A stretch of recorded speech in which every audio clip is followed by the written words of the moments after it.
Hello everyone, I hope you're having a great week. Today we're going to be discussing what areas of Orlando to avoid. This is a really important topic and it's one that I get asked all the time by buyers. It's a huge concern for everyone, but in particular for those of you who are moving here from out of town or out of state. So let's jump right in.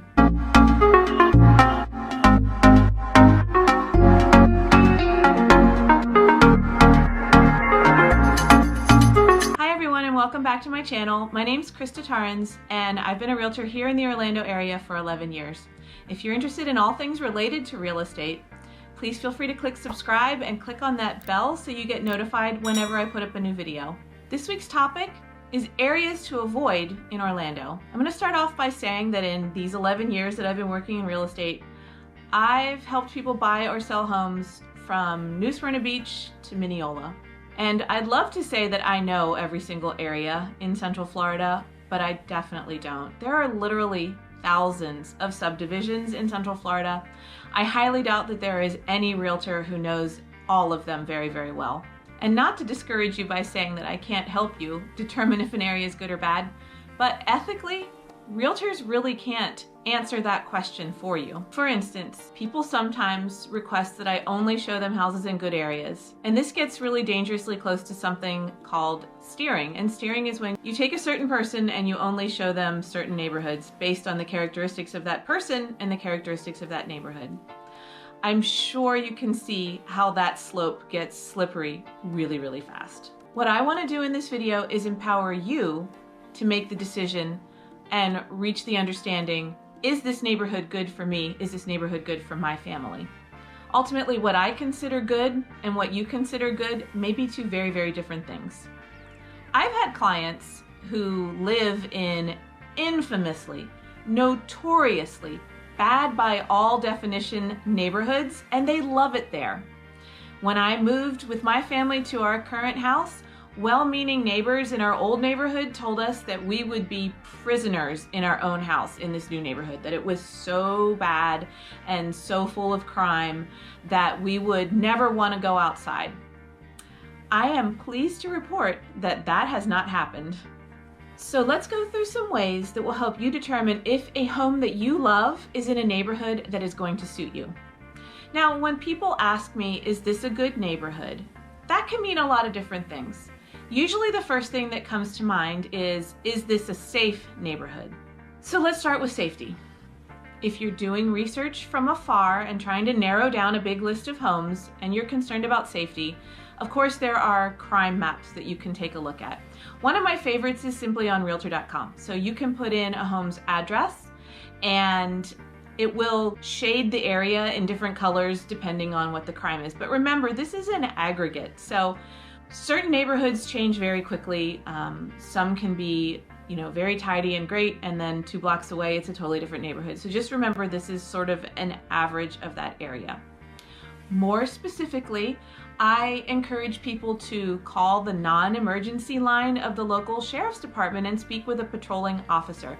They will give you very good, unbiased information about that street, that house, the neighbors around that house. Usually if you can get the right person, they will tell you exactly what you're hoping to know. You can also, of course, turn to Mr. Google. I've had clients turn up really astonishing information about certain areas just by Googling it, and not just looking at the first couple of results, but go through a couple of pages. Sometimes you'll find some information on a forum or an old news article that's really, really valuable. So it sounds simple, but yes, Google can really be helpful. If you're not really into researching online, now is really the time to start, because this is a big, important financial decision that is going to have a great impact on your life. Another one of my favorite ways to research a neighborhood is to jump on Facebook and see if there are any neighborhood-specific groups or city groups for the neighborhood that you're interested in, and ask to join those groups, and then tell people, I'm moving here, what do you think of the area? But of course, do remember, on Facebook, if people have a grievance to air about the community, they will be happy to air that grievance with you. So I would suggest maybe take the completely negative ones and the overly positive ones, throw those out and just look at the average. But that can be a very, very interesting way to gather information about the neighborhood or city that you're interested in.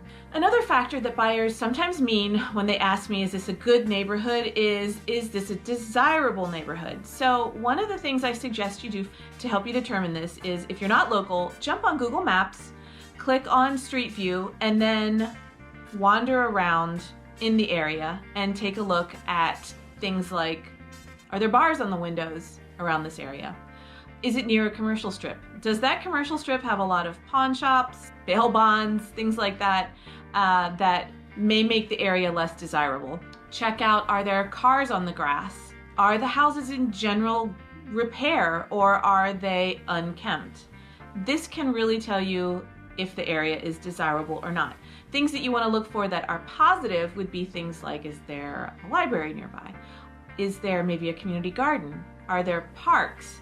Are there farmers markets? Are there little local coffee shops or things like that where people gather? What you're looking for are the kinds of activities or organizations that strengthen and combine the community. When that's there, it's usually a tighter knit community. There's usually neighborhood watch groups and things like that. So those can all be really good indicators of desirability. Another factor that I feel like I harp on in every one of my videos is the schools.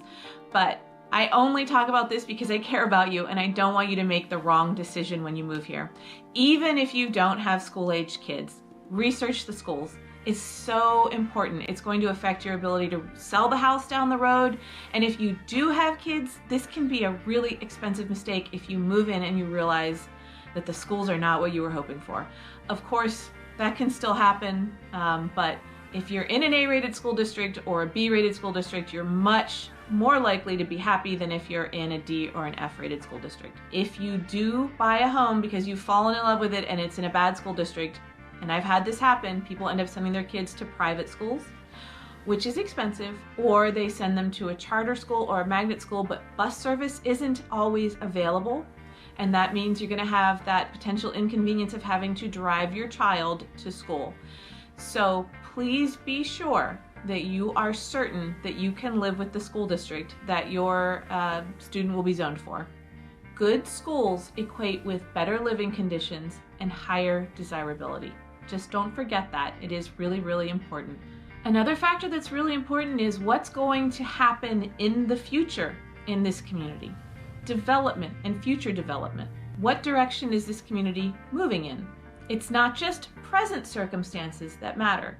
It's also the future ones. And it's not impossible to find out if there are plans for, let's say, additional hospitals or hotels or commercial development or residential development. It will all impact the community, oftentimes for the better. We have, for example, in Deltona, the new enormous Amazon facility, and that's already impacting prices around there. Loads of job creation. It's making Deltona a little bit more desirable.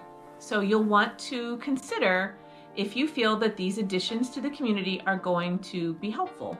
Another thing I suggest, especially if you don't have a super high budget, is look for those areas that are considered to be up and coming.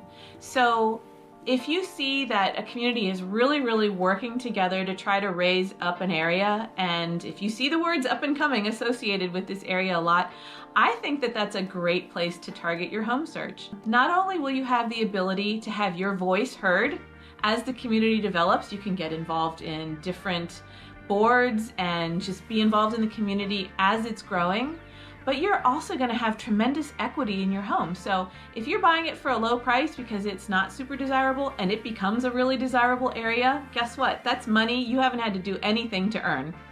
Another factor that I like to tell my clients to check out is the demographics of an area. What's the average education level? What's the average salary? Where are people employed? These are all factors that will impact you, and really only you can decide if the demographics are what you would like to live in. So do check that out. There's lots of resources for that. Even just Wikipedia lists that sort of information, at least on a city level. So I strongly encourage you to take a look at that. So I hope that you've learned some things that may help you to narrow down the houses that you may be checking out. It is really confusing, especially if you're moving in from out of state, because there are so many great areas. It can be really overwhelming. Well, if you'd like to reach out to me, and if you need help finding any of these resources, please feel free to contact me. Here's my contact information. Also, in the description below this video, I do put a link to my calendar where you can set up a call with me, a Zoom call, where we'll just chat face to face, and I'll be happy to help you find any of the resources that I've mentioned in this video. So feel free to reach out to me. Thanks for watching.